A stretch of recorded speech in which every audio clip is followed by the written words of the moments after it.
Nagsimula sa good morning classmate, matapos sa goodbye classmate. Sa halos ilang buwan natin pagsasama, marami tayong mga naiwan na masasayang alaala. Tulad na lamang kung paano tayo nagkakilala at kung paano tayo nagturing ang isang pamilya. Noong una, napuno ako sa takot at kaba kasi natatakot ako na baka ako'y kakaiba, lalo pat wala akong kakilala.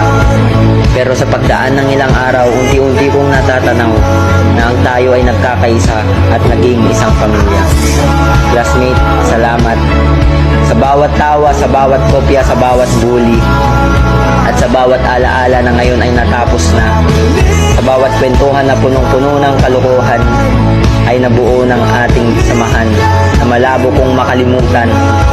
Paalam sa mga nawalan ng ballpen, paalam sa mga papel na binigay natin na kahit ang totoo ayaw naman natin magbigay.